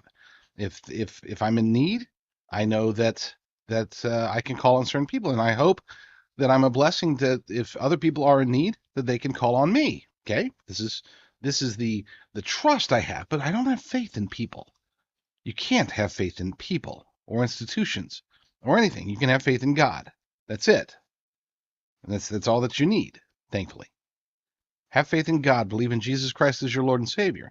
One of the things that I always turn to, there's many verses. I prefer to look at Ezekiel 36, one portion of it, as far as how it's describing the return of the land to the people, to the Israelis, to God's people.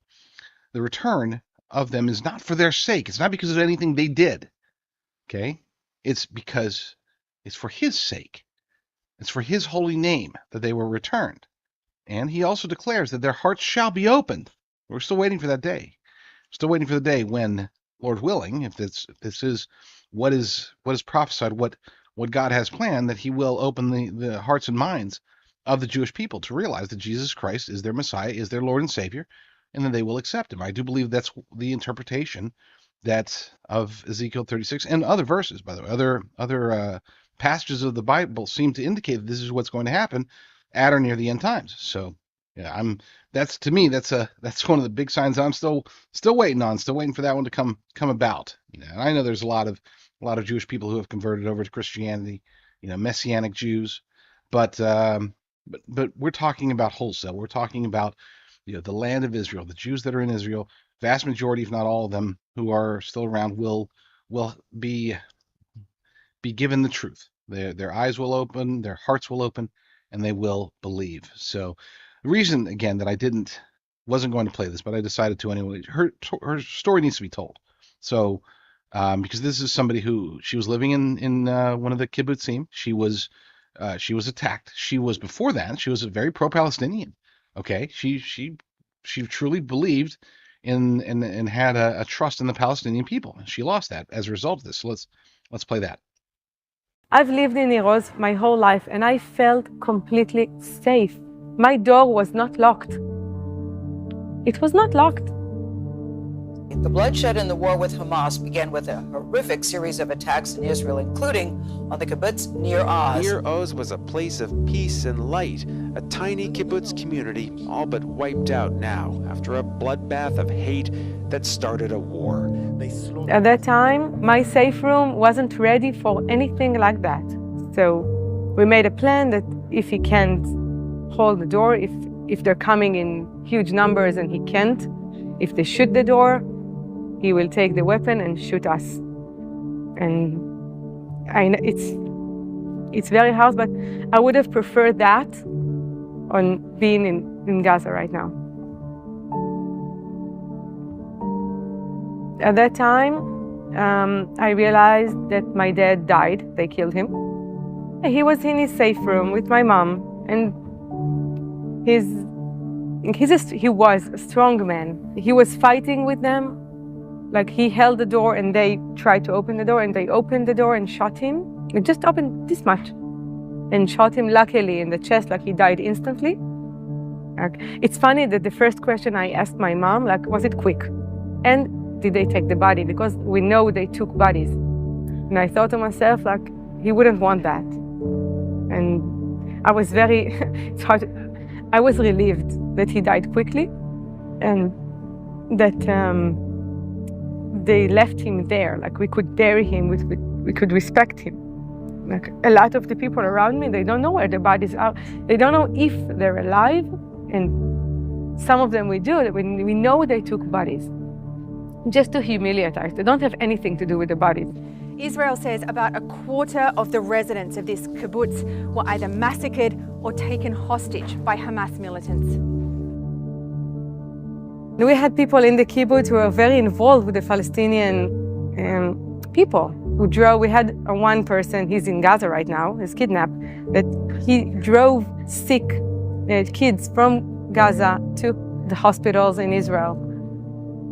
We're a very peace-loving community. Like the country, they always make fun of us that we're very like people-loving and we want peace. And in Israel, not everyone feels the same, but we don't feel the same anymore.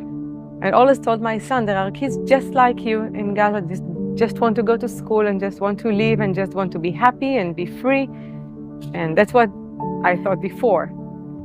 It's very hard for me as a mother to think about a woman who came to my home and saw the pictures of my kids and still came to steal and to terrify my kids. And the first thing she did is to open my electricity cupboard and take off the electricity just in the safe room. So she sat and watched TV, and my kids, we had no water, no food, no air conditioning. It's the middle of the summer. It was so hot. Like she saw my kids' pictures on the walls. She knew there's a family inside, like terrified kids. I think that she's a mother as well, because she took my kids' clothes, and she took my clothes, and she took my credit card. And then she went back to Gaza, and she went to the supermarket, and she bought, I got a list of the things she bought. It broke my faith that people are good. I never thought that a woman will do that. Like men, yes, soldiers, yes, Hamas terrorists, yes. I knew they were very cruel and very driven, but I never thought the common people, kids and women, would participate in things like that. And it broke my faith in the goodness of people, especially people from Gaza, because I really believed that the women and children were they were kidnapped by Hamas terrorists. I really believed the Hamas kidnapped Gaza. And I don't anymore. I think they are participating. I think in that morning they told them, we are going to do and this, who wants to come in? Or they invited people they trust, and they told them, you can take whatever you want. You can take, you can plunder, you can steal, and we'll keep you safe. And they told themselves, why not? Why not? Like, I'm a woman, I'm a mother, I'm a teacher. I work with kids. I believe that all kids are good. All kids are good.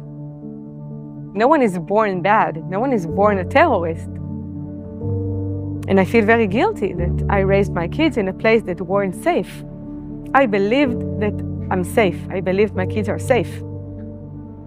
I really believed it. Like, we have this sense of we want revenge, which is a horrible, horrible feeling. But I find myself showing my son's video of houses being bombed in Gaza, because I want to show him that Israel is still strong. I want to show him that the army is strong, that someone is protecting us because he doesn't feel it anymore. And something in this faith was broken. It is broken. We don't believe in anyone anymore. We don't believe in the country. We don't believe in the army. We don't believe in ourselves. We don't believe in Gaza. We don't believe in the world. We don't believe in anyone who will come to help us. And it's like everything we believed was shattered in that moment.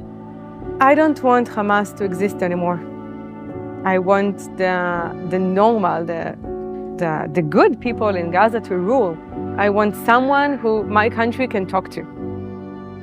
And right now it sounds like it will never happen, but now we're concentrating on grieving and dealing with the kids. My kids, they had nightmare. They don't eat. They lost a lot. Not just my dad. They shot my dog, and they lost a lot of friends, and I lost a lot of friends and a lot of pupils. A lot of my pupils died, or they lost their parents. And I try to concentrate on not falling to the revenge that we feel like we want revenge. I'm trying not to focus on that because it's not healthy. It's not going to help my kids. Nowhere is safe in the world. Like Israel is the safest place for Jews. That's what I believe. And it's very hard. I decided, even in the safe room, I told them everything that's going on. I told them there are bad people in the kibbutz, but daddy is looking after you and mommy is looking after you, and we're strong and we're together. I told them about all the friends that died, and I told them about the dog. They were very sad about the dog. And my father, we have, since we came here, we have a ceremony. Every evening at 8, we tell a funny story about my dad. Just to keep him alive, and I tell them that he's thinking about them, and they see stars in the sky, and they say, oh, that's Grandpa saying hello, and they saw a dolphin, and say, oh, Grandpa sent us the dolphin, and like they're young enough to still believe that he's here with them. My son, he asked me to call his friends from school, and I called, and it was like when they answered, I said, okay, you're alive.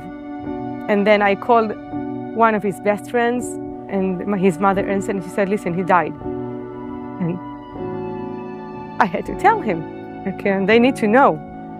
They can't live in a world, like, I don't want him to tell himself stories. I want him to know the truth, and I want him to have hope. Like, I keep telling him, we are strong and we're safe here. He doesn't think he's safe here in Eilat. Like, we went, they took him to watch stars with telescopes, and he kept looking. I said, what are you looking for? He said, terrorists. And I can't say I'm not afraid as well. I sit, and from my hotel room, I see an amazing view of the ocean and Jordan. And I think to myself, can they come? Are we safe here? And my husband said, yes, we're safe. You said that about Niroz as well. Like, we don't feel 100% safe because what happened.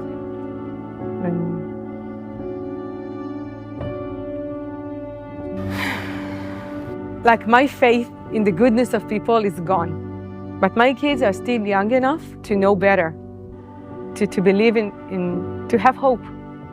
To have hope. I don't have hope for peace in my lifetime anymore. But I want my kids to have this hope.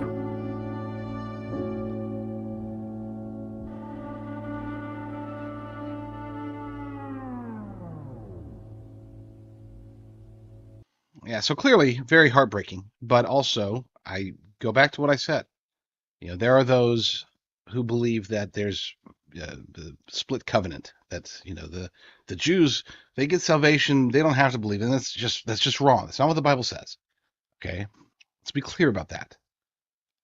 These people, all people, need to be shown the truth of the Bible, need to be given the understanding that Jesus Christ is their Lord and Savior, and believing on him, repenting, and acknowledging the truth of both the Old and the New Testament, not just the Old Testament, not just the New Testament, but the entirety of the Bible, believing that's our pathway. That is the narrow gate.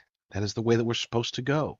And it will be through that faith that we are given the ultimate gift, the only gift that really matters, the gift of salvation, the gift of eternity. And so I do hope that this lady, she's very touching. Her story is very touching. She seems to be very brave, despite all the adversity that she's gone through, and she continues to go through as a result of the October 7 terrorist attacks. I just pray that she and others do have their eyes opened and do realize who it is that they need to truly have faith in. A story crossed my desk over the weekend that it really, at first I saw the headline. I thought, oh my gosh, what is this garbage? But then I read it and it's like, oh, okay, it's not garbage. It actually kind of makes sense. And especially as it pertains to what we're facing now as a nation with the economy and with risks. People know that obviously one of my primary sponsor is Genesis Gold Group. You can find them at jdrgold.com, jdrgold.com, and see what they can do to help you get physical precious metals. But when I saw the headline, I thought, oh my gosh, I can't even read this. I went ahead and read it, and you know what? It kind of makes a little bit of sense. Maybe it makes a lot of sense to some people. I am not an economist by any means, but I do dabble. I mean, I would say that I'm more knowledgeable about the economy than most. We'll just say that. So this article comes from National News, Bell Carter over there, how gold price could hit $15,000 an ounce in 3 to 5 years as it enters new bull market, according to Rickards. And that's the last part, Rickards. That's the part that caught my attention, okay? It caught my attention because that's like, okay, so here's somebody that we can actually trust. Let's see what Jim Rickards has to say about that. And so I read the article and it's like, okay, hey, we're throwing in the show. According to the article, coming from a long bear market, some analysts predict the value of gold to hit up to $15,000 per ounce in the next 5 years. So they advise gold bullion or mining shares investors to stay calm when gold rallies or when the dollar price retreats, because they can assure that gold is still the best form of money and proves valuable to investors over time, regardless of inflation or deflation. One of the experts assuring investors on gold value is lawyer, economist, and investment banker Jim Rickards, who believes that a bit of elementary math helps understand how the dollar price of gold can move up in the said period. And there's a quote from Rickards. We'll assume a baseline price of $2,000 per ounce, essentially where gold is today. He said, explaining that a move from that amount to $3,000 per ounce is a heavy lift, because that is already a 50% increase and could easily take a year or more. But beyond that, a further increase from 3,000 to 4,000 per ounce as a 33% increase, another large rally. A further gain from 4,000 per ounce to 5,000 per ounce is a further gain of 25%. He's playing the math game. And the math game does make sense, because keep in mind, the one thing that I don't think a lot of people understand regarding precious metals in general, but gold in particular, silver has a different, because there's utility with silver, but gold has always been, throughout the entirety of human history. It's mentioned in the book of Genesis, thus Genesis Gold Group.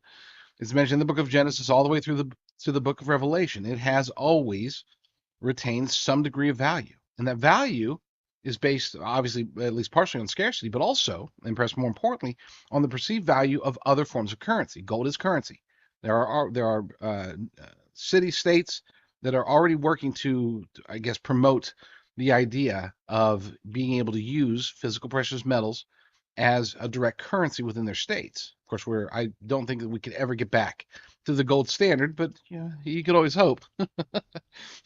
You could always hope. Anyway, so that's because the starting point is higher while the $1,000 gain is constant.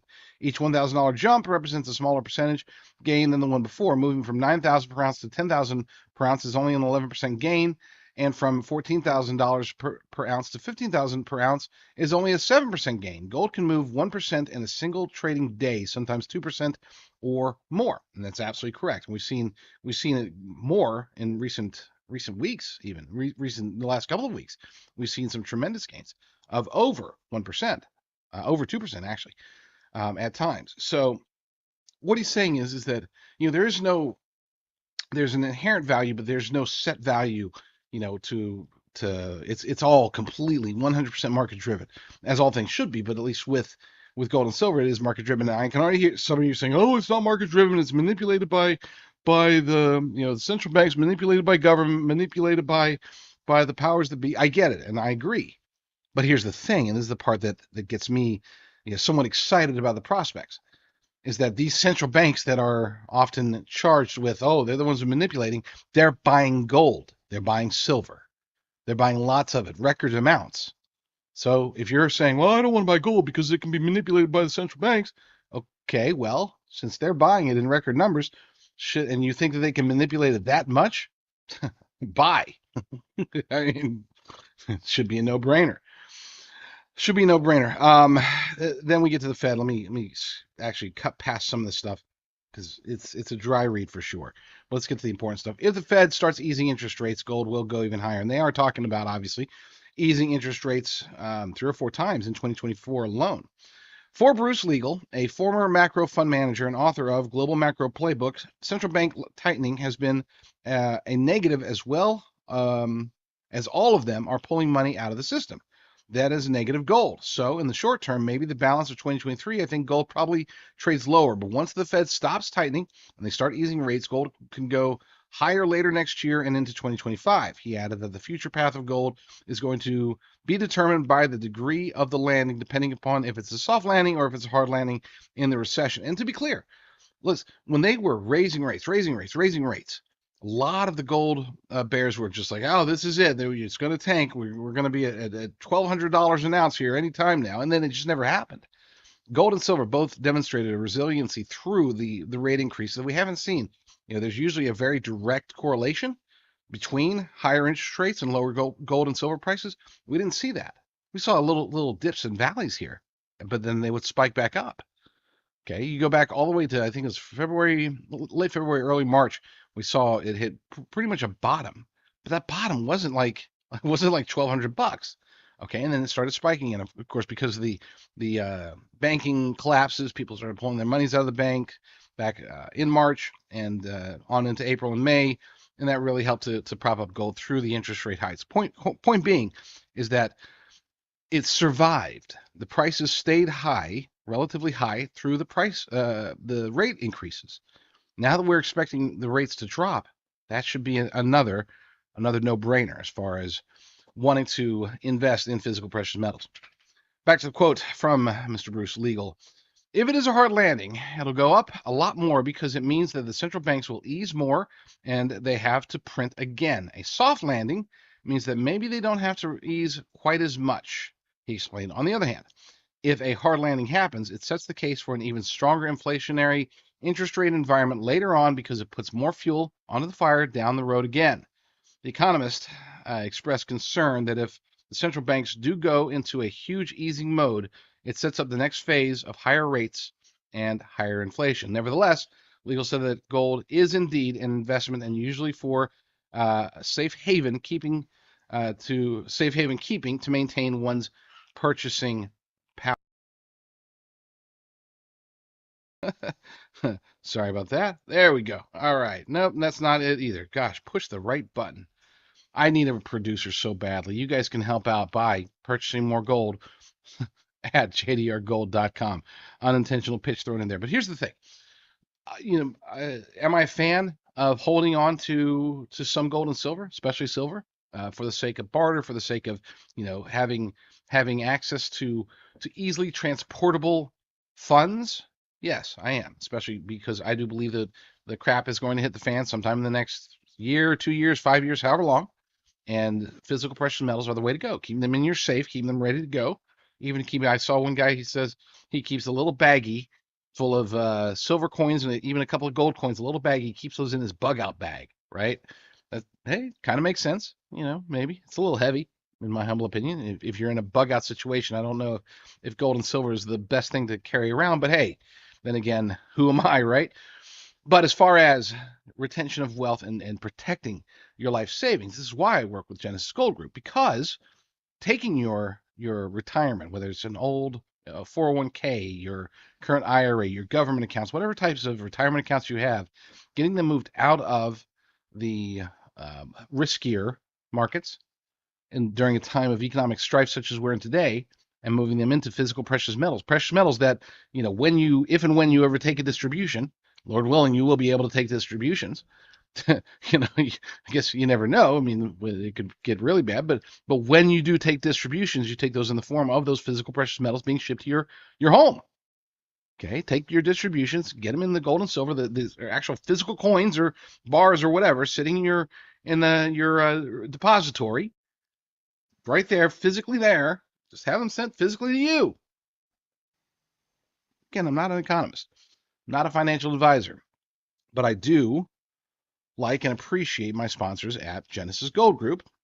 They are a Christian company. I've seen a lot of gold companies out there. I've worked with several of them. I won't work with them again because they don't treat people the right way. They're not Christian companies. They're not, they're working with the CCP. They support Democrats. There's many reasons why I don't support the vast majority of gold companies out there. The reason I do like Genesis Gold Group so much is because they check all the boxes. Then they do it the right way. They do business the right way. They're not trying to con you with $10,000 in free silver or anything like that. They're actually trying to just do business the right way. So give them a call, or you can call them at 800-200-GOLD. That's 800-200-GOLD, or go to jdrgold.com. I think that brings up, are we up? Yeah, we are. We are up to the last story. So let me pull that one up. For this last story, I swear when I first saw the headline, I thought this has to be the Babylon Bee. This couldn't be real. This couldn't be real life. Then I thought, nope, it's not the Babylon Bee, so this must be an exaggeration. This couldn't be real. I mean, certainly, the United States of America doesn't have a regime in charge that is even weaker than most of us believe, but apparently we do. Apparently, the Biden-Harris regime is so weak that we can't even put forth a proper nuclear deterrent following the launch of a ballistic missile from a country that has vowed at certain times in recent years to destroy us. Hey, you might think that that's important enough to put an actual deterrent, but no, this regime does not think so. This article comes from Daniel Greenfield over at Front Page Mag. It's titled, Biden warns North Korea that nuking America is, quote, unacceptable. I see. Okay, well, let's see if it really says that or if there's an exaggeration here. According to the article, deterrence isn't that complicated. It requires establishing the credible threat of force. What's our deterrence level? Well, it is this bad. And I'm going to read it. This is a quote from The Hill. The White House warned that any, quote, nuclear attack by North Korea against the United States or its allies is unacceptable and will result in the end of the Kim regime. Unacceptable for North Korea to attack the United States of America with nuclear weapons. Unacceptable. That's literally the verbiage. More from the statement, the United States reaffirmed its unwavering commitment to provide extended deterrence to the Republic of North Korea, Republic of Korea, whatever. I don't know. The North, the Kim Jong-un guys, backed by the full range of U.S. capabilities, including nuclear. In other words, hey, you may not know this. I know that you guys are striving to build nuclear weapons. You probably already have nuclear weapon capabilities. Now you just have to test and affirm that you have the ability to launch intercontinental ballistic missiles to be able to go across the Pacific and hit California, where I am. We know that you guys are doing this, but just in case you didn't know, if you nuke us, we'll consider that unacceptable, and we're going to end the Kim regime. We might even nuke you back. Now, the only reason there hasn't been a nuclear exchange since World War II, since the first, basically, we had one, they saw the devastation, and nobody wanted a piece of that. Not again. The reason is because of what's called mutually assured destruction. It's easy to understand. We've got enough nukes to destroy you. You've got enough nukes to destroy us. Okay, so that's why Russia, or at that time the Soviet Union during the Cold War, that's why they didn't attack us. We didn't attack them. That's why China doesn't attack us and we don't attack them. There's a desire there. I'm sure there are some warmongers who are trying to figure out how to hack the system and make sure that we could just nuke them and preemptive strike. There's got to be some Nikki Haley's or Dick Cheney's out there trying to push for that. But for the most part, for the last 70, 80 years, it's been a state of let's just not nuke each other. Okay, that's between superpowers. We're talking about North Korea here. So having to warn North Korea that, hey, if you guys have like 3 or 4 nukes, you might be able to take out a few of our cities if we can't stop them, but we're definitely going to destroy you. I mean, obliterate you. It's not the end of the Kim regime. It's the end of North Korea. Okay, that's the message that you send as they're testing ballistic missiles. Again, their quote was that a nuclear attack by North Korea against the United States or its allies is unacceptable and will result in the end of the Kim regime. That's weak. Let's just call it what it is. That's as weak as it gets. Back to Greenfield. He says, I'm glad that Biden has staked out the bold position that nuking America is unacceptable. The correct formulation here is that it will result in North Korea turning into a sea of glass, not that it will result in the end of the Kim regime, as I stated, which suggests that we'll begin imposing some more sanctions and maybe get around to possibly invading and then spending 20 years trying to win the hearts and minds of the extended Kim family. Statement is a long-winded way of saying that in the event of a North Korean nuclear strike in South Korea, we'll possibly be willing to nuke them. Possibly, maybe. We're not taking that off the table. If you guys nuke South Korea, who are our allies, then we might nuke you back. This really is real world in 2023, and I think it's going to get worse in 2024. But let's end this story. After a whole lot of decades of worthless negotiation with the North Koreans, we have limited deterrence because we blew our credibility a long time ago. Would we actually get into a nuclear exchange with the North Koreans to defend South Korea? Probably not. Much like our defense of Taiwan, our deterrence lacks credibility. It doesn't help that we keep negotiating with whatever Kim won the genetic and firing squad lottery and getting taken for a ride. We've been negotiating so well that we're now telling the North Koreans that if they nuke us, they'll be in big trouble. That is not a position of strength. That is a position of weakness. And it's not just North Korea. It's not just China. It's not just, so many things happen. This is the part that I don't think enough Americans understand. I'm not going to say it's just the leftists because there's independents that don't get it. There's even many Republicans that don't get it. There's a reason why there were no new wars started when Trump was in office. It's because everybody looked at him. They saw his action. They saw his demeanor. They heard his words, and they thought, he'll hit us back. Let's just not hit. Okay? Tons of wars under Barack Obama. Tons of wars under George W. Bush. Wars under Bill Clinton. Now new wars seemingly popping up every couple of months under Joe Biden. For whatever reason, during the 4 years with Trump in the White House, there were 0 new wars. None. Now, I'm not a big fan of being antagonistic, but there's a difference between being antagonistic in foreign affairs and being just boldly confident and declaring, hey, we will destroy you. South Korea is our ally. We will destroy you if you attack them. We have interests there. Okay, South Korea is very different, by the way. Just to be clear, South Korea is very different from Iraq or Afghanistan. Okay, our interests in Iraq and Afghanistan were minimal. They truly were. We could have gone after the rare earths in Afghanistan. We didn't for whatever reason over a 20-year period. Whatever. But when it comes to South Korea, we actually do have a true ally there, and being able to say, hey, yes, we will back them if you nuke them, that should be a no-brainer, even for the Biden-Harris regime, but apparently it's not. Apparently it's not. We need to get strength back. We need to get Christ back.